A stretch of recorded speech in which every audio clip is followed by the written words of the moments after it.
राधे राधे, जय श्री कृष्णा। आज मैं आपके लिए पूरे श्राद्ध पक्ष में सुनी जाने वाली पितरों के कृपा की एक अनूठी पावन कथा लेकर आई हूँ। आशा करती हूँ आपको इस कथा को सुनने से संपूर्ण लाभ प्राप्त होगा। इसी शुभकामना को ध्यान में रखते हुए आज मैं आपके लिए पितरों की कृपा की एक कहानी लेकर आई हूँ। ईश्वर करे आपके ऊपर आपके पितरों की कृपा हमेशा बरसती रहे,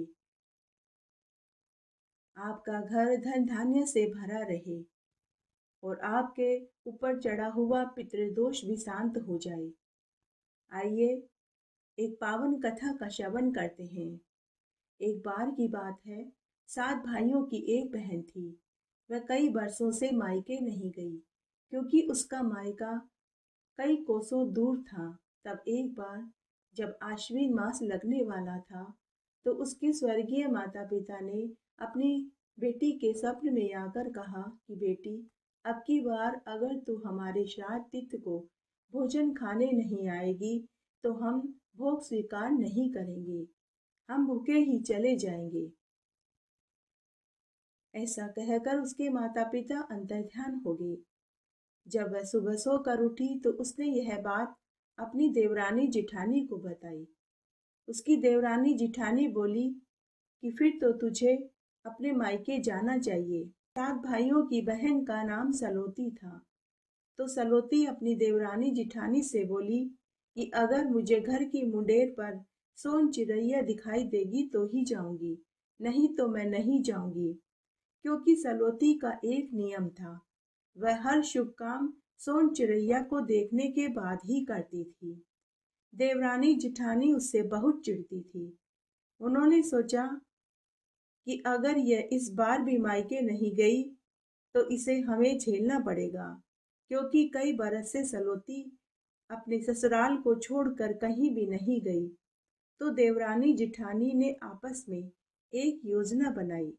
एक दिन सुबह सुबह ही देवरानी जिठानी सलोती से बोली कि देख सलोती, हमारे घर की मुंडेर पर सुगना चिड़िया बैठी है। सलोती जब तक घर से बाहर आकर देखने लगी तो उसे सुगना चिड़िया कहीं भी दिखाई नहीं दी। तो देवरानी जिठानी बोली कि अरे, तूने बाहर आने में इतनी देर कर दी कि तब तक तो सोन चिड़ैया ही उड़ गई। फिर जिठानी बोली कि अरे सुगना, अब तो तेरा नियम रखने के लिए तेरी सोन चिड़ैया भी मुंडेर पर आकर बैठ गई। अब तो तुझे तेरे मायके तेरे माता पिता के श्राद्ध की रोटी खाने जाना चाहिए, नहीं तो बेचारे तेरे माता पिता बिना श्राद्ध का भोग स्वीकार करे ही चले जाएंगे। क्योंकि हमारे पितर तो साल में एक बार ही श्राद्धों में भोजन खाने आते हैं। अगर वे भूखे ही चले जाएंगे तो उनकी आत्मा को तृप्ति नहीं मिलेगी और तेरे ऊपर पाप चढ़ जाएगा। यह सुनकर सलोती का मन दया से भर गया। उसने अपनी देवरानी जिठानी से कहा कि मैं जरूर जाऊंगी। पहले के जमाने में लोग पैदल यात्रा किया करते थे, या तो बैलगाड़ी या ऊंट गाड़ी या फिर घोड़े पर बैठकर एक जगह से दूसरे जगह जाते थे। तब सलोती ने 10 दिन के रास्ते की रोटी के हिसाब से आटा, तेल, दाल, नमक, मिर्च एक पोटली में बांध लिया और साथ में 2 जोड़ी कपड़े ले लिए और पैदल ही चल दी। ऊपर परलोक में उसके माता पिता यह सब कुछ देख रहे थे। उन्होंने अपनी दिव्य दृष्टि से पता लगा लिया कि आगे रास्ते में हमारी बेटी का मौत इंतजार कर रही है। तो वे सुगना चिड़िया के पास गए और बोले कि अरे सुगना चिड़िया, पृथ्वी पर हमारी बेटी तेरे नियम रखती है। तेरे दर्शन होने के बाद ही वह हर कोई काम करती है। लेकिन आज उसकी देवरानी जिठानी ने झूठी कहानी बोल दी और उसे घर से उसके मायके के लिए भेज दिया। लेकिन हमारी बेटी का पग पग पर उसकी मौत इंतजार कर रही है। अगर आज उसे कुछ हो जाता है तो जग में तेरी ही जग हंसाई होगी। वह तो तेरे सूंड मनाकर ही घर से निकली थी। अगर वह मर गई तो हमारी आत्मा को बहुत दुख पहुंचेगा। अब तू ही हमारी बेटी को बचा सकती है। तब सोन चिड़ैया ने भी अपनी शक्ति से आगे घटने वाली घटना को देख लिया, तो उसने सलोती के माता पिता को वचन दिया कि मैं सलोती को जरूर बचाऊंगी। तब सोन चिड़ैया ने एक बंजारन का वेश बनाया और सलोती के मार्ग में जाकर बैठ गई। जब सलोती ने बंजारन को घने जंगल में बैठा देखा, तो सलोती से बोली कि बहन, तुम इस बियाबान जंगल में अकेली क्यों बैठी हो? तो बंजारन वेश में सुगना चिड़िया बोली कि बहन, मेरा काम तो लोहे की छलनियां और बांस की टोकरियां बनाकर बेचने का होता है, तो मैं इस घने जंगल में खजूर की टहनियां लेने आई थी। लेकिन बहन, तुम इस घने जंगल में से होकर कहाँ जा रही हो? तो सलोती ने बंजारन को पूरी बात बता दी। तो बंजारन बोली कि बहन, इस जंगल में तो जंगली जानवर, शेर, बाघ, सर्प वगैरह आदि रहते हैं। तुम्हें रास्ता भी मालूम नहीं है। चलो, मुझे भी उधर से ही जाना है। मैं तुम्हें रास्ता भी बता दूंगी। एक से भले दो। अब वे दोनों बातें करते करते रास्ते में चल रही थी। तभी थोड़ा आगे जाने के बाद सलोती ने देखा कि पेड़ों की झुरमुट में से एक विषैला नाग एक मेंढक को खाने उसके पीछे पीछे जा रहा था। तो सलोती ने मेंढक को बचाने के लिए सांप की ओर सिसकारी मार दी। आवाज सुनकर मेंढक सचेत हो गया। उसने भागकर अपनी जान बचा ली, लेकिन इससे सर्प क्रोधित हो गया। वह सलोती से बोला कि तूने मेरे भोजन को मेरे मुंह में आने से रोका है, अब मैं तुझे ही डसूंगा। तो सलोती बोली कि हे नाग देवता, मैं मेरे माता पिता के श्राद्ध में मायके में रोटी खाने जा रही हूँ। जब मैं वापस लौटूं तो आप मुझे डस लेना। लेकिन सर्प ने कहा कि मैं तो कई दिनों से भूखा हूँ। मैं अब एक क्षण भी भूखा रहा तो मृत्यु को प्राप्त हो जाऊंगा। तब सोन चिड़ैया बनी बंजारन सर्प से बोली कि हे नाग देवता, अगर हम आपको मेंढक जितने वजन का मांस दे दे तो क्या आप हमें छोड़ देंगे?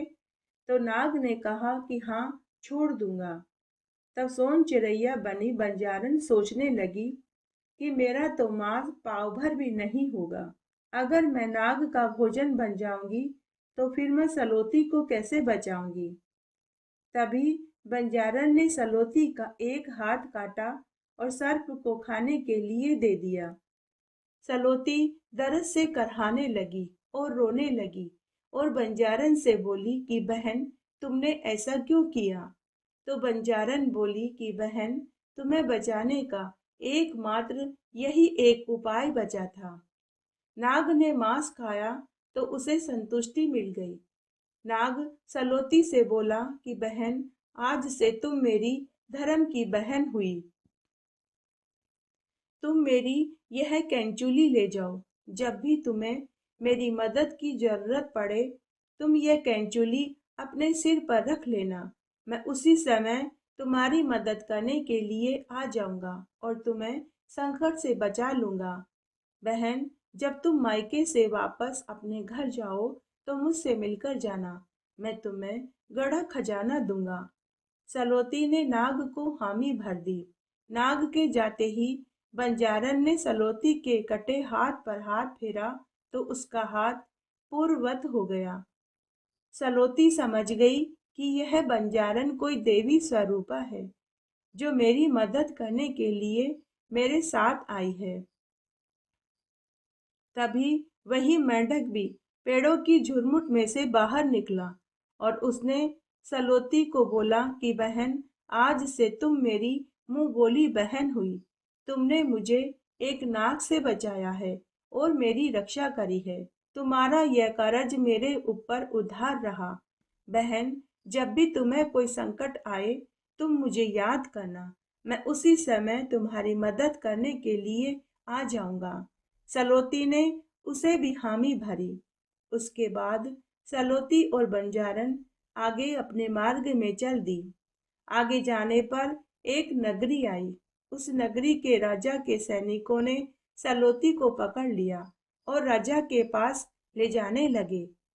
सोन चिड़ैया को सलोती के अलावा कोई नहीं देख सकता था। उस राजा का एक नियम था कि अनजान व्यक्ति को देखते ही पकड़कर राजा के सामने पेश किया जाए।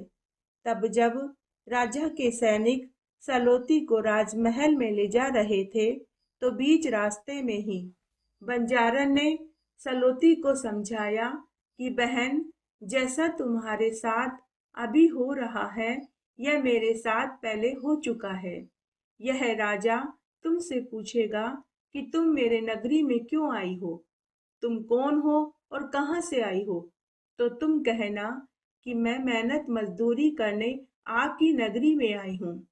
जब वह पूछे कि तुम क्या काम करती हो, मजदूरी क्या लेती हो, तो तुम वही कहना जो मैंने इस राजा से कहा था। तो सलोती बोली कि बहन बताओ, तुमने राजा को क्या कहा था? मैं भी वही कहूंगी जो तुमने कहा था। तो बंजारन बोली कि तुम राजा से कहना कि महाराज, मैं छोटे मोटे काम नहीं करती, साल में केवल 2 ही काम करती हूँ, चाहे फिर वह काम जान को जोखिम में डालने वाला ही क्यों न हो, लेकिन इनाम मैं जो चाहूंगी वही लूंगी। फिर तुम राजा से 1000 स्वर्ण मुद्राएं मजदूरी में मांग लेना, तब तुम राजा से ही काम मांग लेना। जब ये सारी बातें हो रही थी, तो केवल सलोती ही बंजारन को देख और सुन सकती थी। सैनिकों ने बंजारन को न देखा नहीं सुना। उसके बाद सैनिकों ने सलोती को राजा के सामने पेश कर दिया। राजा ने पूछा कि तुम हमारी नगरी में क्यों और कहाँ से आई हो? सलोती ने वही बोला जो बंजारन ने बोलने को कहा था। उसने कहा कि महाराज, मैं आपकी नगरी में मजदूरी करने आई हूँ, लेकिन मैं छोटे मोटे काम नहीं करती। मैं ऐसे काम करती हूँ जिसे कोई नहीं कर सके, चाहे फिर वह काम जान को जोखिम में डालने वाला ही क्यों न हो। लेकिन महाराज, बदले में मैं 1000 स्वर्ण मुद्राएं लेती हूँ। हे महाराज, अब आप ही मुझे कोई काम दे दीजिए। तब राजा ने इसमें अपनी इज्जत समझी कि एक औरत होकर इतनी बड़ी बड़ी बातें कर रही है। अगर आज इसे काम पर नहीं रखा तो मेरी क्या इज्जत रह जाएगी, मेरी प्रजा क्या सोचेगी कि मात्र 1000 स्वर्ण मुद्राओं के खातिर मैंने इसे काम नहीं दिया। तब राजा ने अपने मंत्रियों से सलाह मशवरा करके कहा कि अब तुम लोग बताओ, इसे हम क्या काम दें। तो एक वयोवृद्ध मंत्री बोला कि महाराज, जो मैं आपसे कहूँ, आप इस महिला को वही काम सौंप दो। मुझे पूर्ण विश्वास है कि वह यह काम नहीं कर पाएगी। साथ ही आप एक शर्त भी रख दो कि अगर काम पूरा नहीं किया तो तुम्हें मृत्युदंड दिया जाएगा। तब राजा ने सलोती को दरबार में बुलाया और कहा कि आज तुम्हें मैं एक काम सौंपता हूँ। यह काम तुम्हें 24 घंटों के भीतर करना होगा।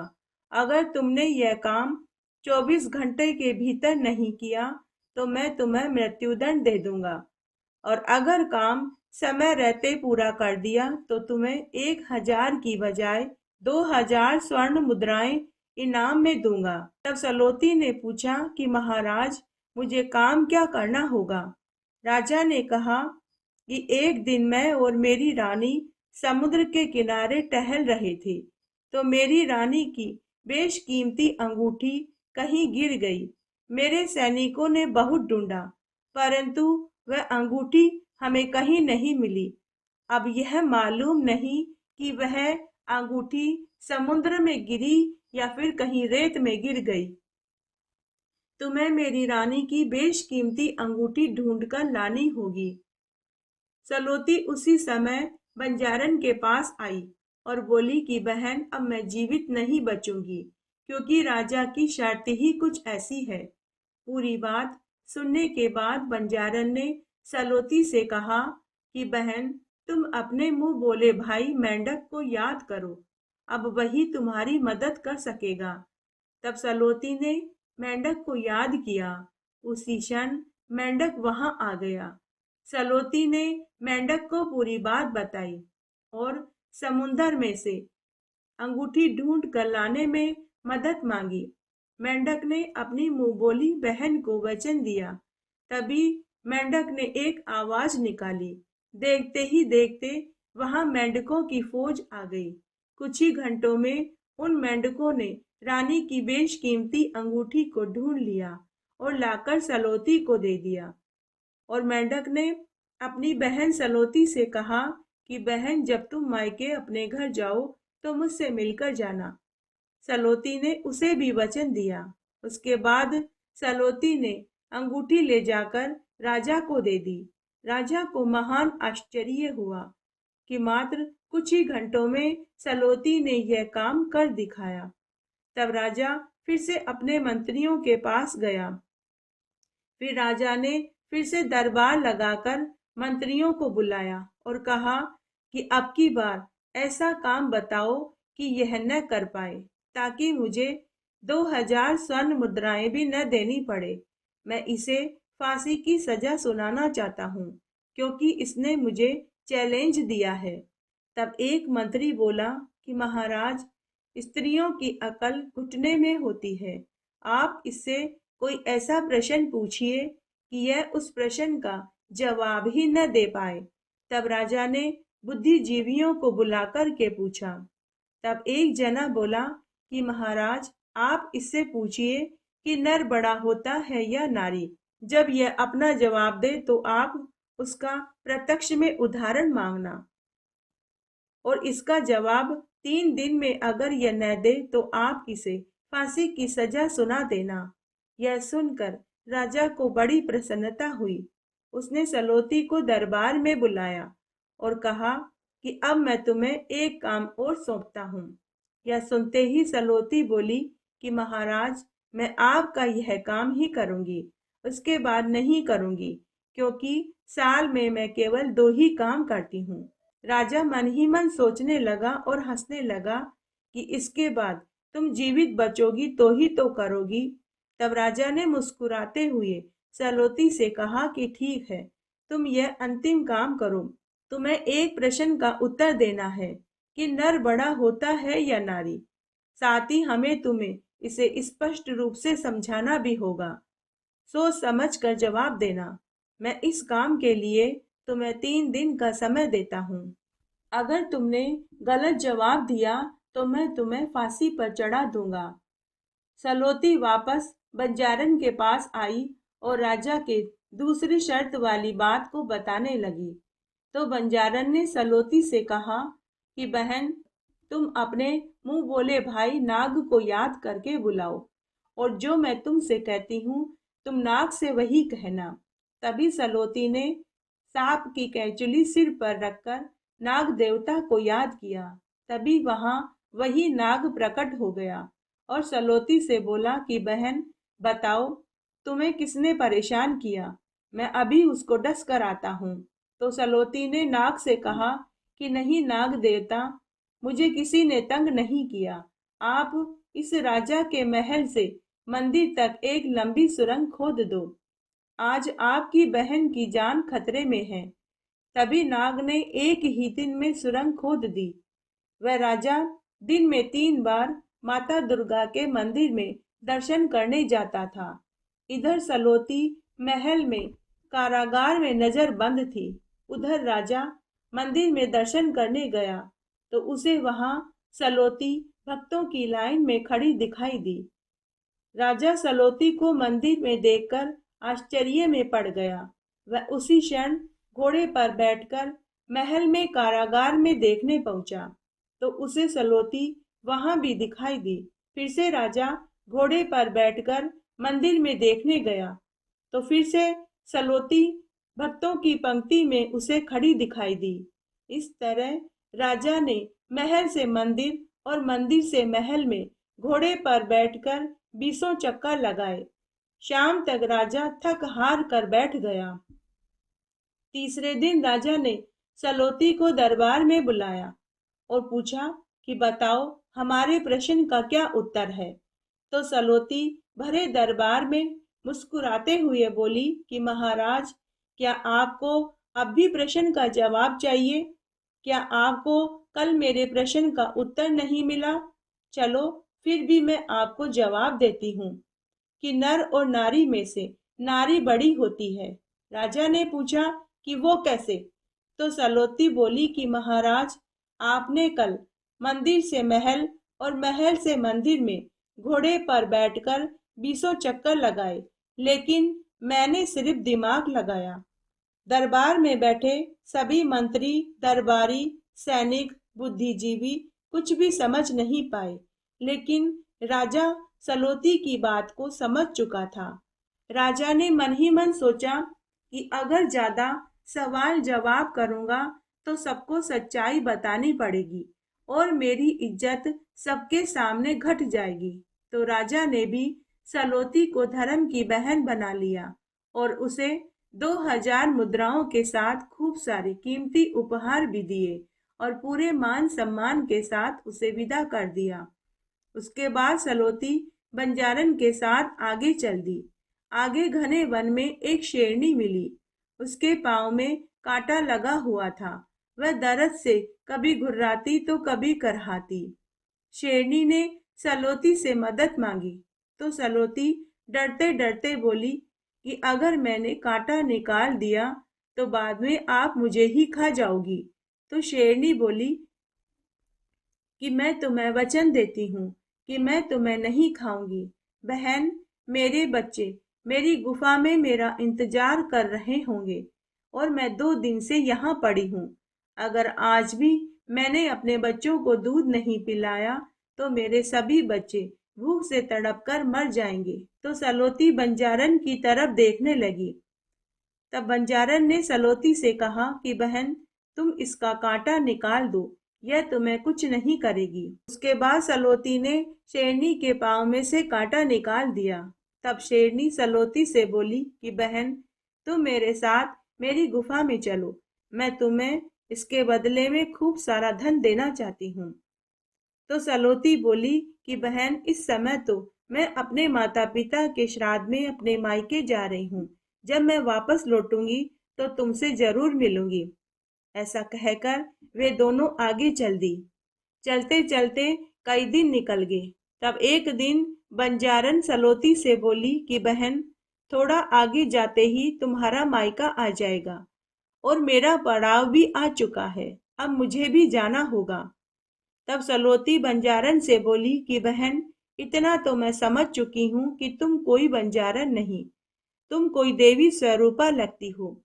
तुमने मेरी पग पग पर मदद करी और मेरी जान बचाई। जाने से पहले तुम मुझे अपना असली परिचय दो।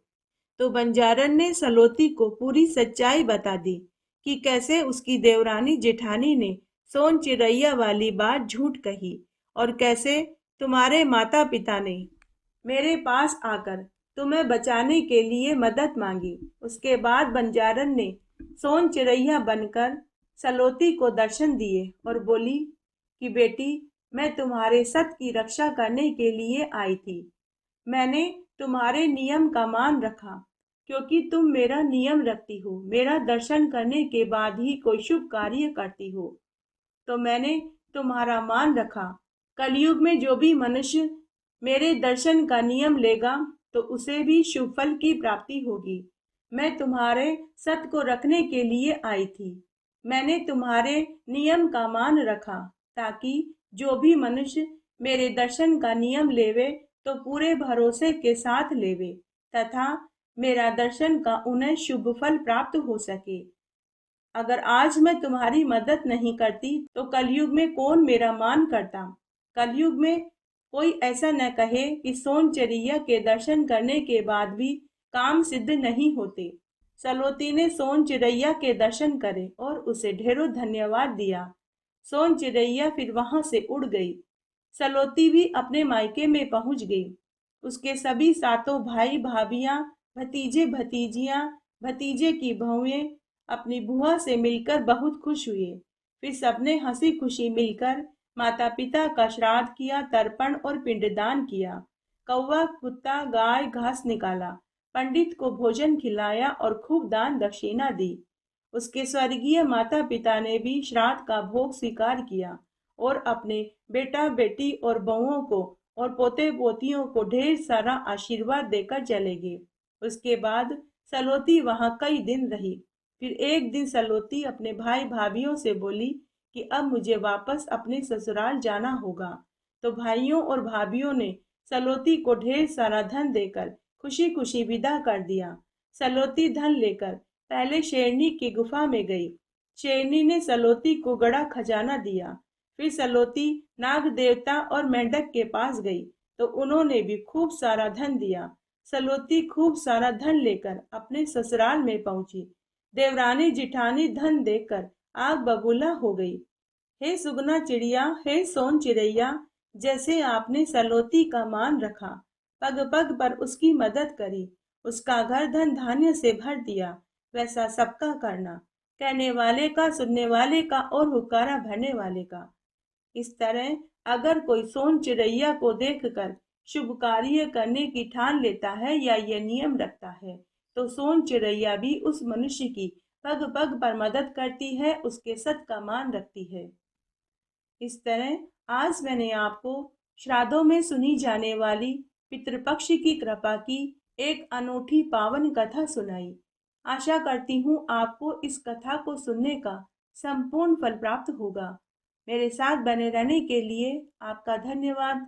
आगे आने वाली कथा कहानी के लिए भी आप इसी तरह मेरे साथ बने रहें। धन्यवाद।